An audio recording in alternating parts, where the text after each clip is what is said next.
Welcome to YOYO TV. Congress కొత్త chief గా మహేష్ కుమార్ గౌడ్ కు బాధ్యతలు తీసుకున్నారు. ఈ పదవి కోసం చాలా మంది పోటీ పడినా అన్ని ఈక్వేషన్ల ప్రకారం హైకమాండ్ మహేష్ ను సెలెక్ట్ చేసింది.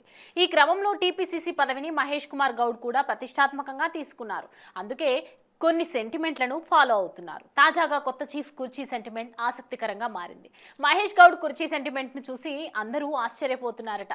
ఆయనకేంటి కుర్చీ సెంటిమెంట్ ఏంటి అని చర్చించుకుంటున్నారు. అయితే ఎవరు ఏమనుకుంటే ఏంటి, తనకు అదృష్టం తెచ్చిన కుర్చీని సెంటిమెంట్ గా ఫాలో అవ్వడానికి ఫిక్స్ అయ్యారు ఆయన. ఎవరి నమ్మకాలు వారివి. మరి వర్కింగ్ ప్రెసిడెంట్ గా గాంధీ భవన్ లో తాను కూర్చున్న కుర్చీనే ఇప్పుడు ఆయన పీసీసీ చీఫ్ ఛాంబర్ కి మార్పించుకున్నారు. దాంతో ఆ కుర్చీ talk of the Gandhi Bhavan గా అయిపోయింది. ఆ కుర్చీ వల్లే ఆయన అదృష్టం వరించింది. ఆయన బాధ్యతల స్వీకరణ కార్యక్రమానికి ముఖ్యమంత్రి రేవంత్ రెడ్డి, రాష్ట్ర మంత్రులు, ముఖ్య నేతలతో పాటు ఢిల్లీ పెద్దలు హాజరయ్యారు.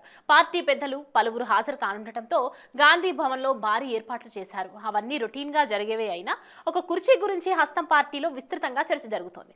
గాంధీ భవన్ లో ఉన్న ఓ కుర్చీకి పీసీసీ అధ్యక్షుడు మహేష్ గౌడ్ కు విడదీయలేని బంధం ఉందట. మహేష్ గౌడ్ ఎక్కడ ఉంటే అక్కడ ఆ కుర్చీ ఉండాలట. కుర్చీ వచ్చిన నాటి నుండి ఆయనకు కలిసి వచ్చిందని ఆయన సన్నిహితులు అంటూ ఉంటారు. దాంతో ఇంతకీ ఆ కుర్చీ కథ ఏంటో తెలుసుకోవాలని అందరూ ఆరా తీస్తున్నారు. మహేష్ గౌడ్ ఎన్ఎస్యుఐ నుంచి పార్టీలో ఉన్నప్పటికీ ఆ కుర్చీ వచ్చిన తర్వాతే అన్ని కలిసి వస్తున్నాయట. ఏ రోజైతే తన ఇంటికి ఆ కుర్చీ వచ్చిందో ఆనాటి నుంచి రాజకీయాల్లో అన్ని కలిసి వచ్చాయని మహేష్ గౌడ్ చెప్తూ ఉంటారు. తన ఇంట్లోకి ఆ కుర్చీ రాగానే పార్టీ వర్కింగ్ ప్రెసిడెంట్ పోస్ట్ వచ్చిందని సన్నిహితులతో చెప్తూ ఉంటారట. దాంతో గాంధీ భవన్ లోని తన ఛాంబర్ లో ఇంటి దగ్గర ఉన్న కుర్చీ తెప్పించుకొని ఇన్ని రోజులు దాంట్లోనే కూర్చున్నారు. ఇప్పుడు పీసీసీ పదవి రావడంతో వర్కింగ్ ప్రెసిడెంట్ గా ఏ కుర్చీలో అయితే కూర్చున్నారో అదే కుర్చీని తన కొత్త ఛాంబర్ కు మార్పించుకున్నారట. ఇదే కుర్చీ ఆయన ఇంకా ఎలాంటి ఉన్నత స్థాయి పదవులను కట్టబెడుతుందో చూడాలి.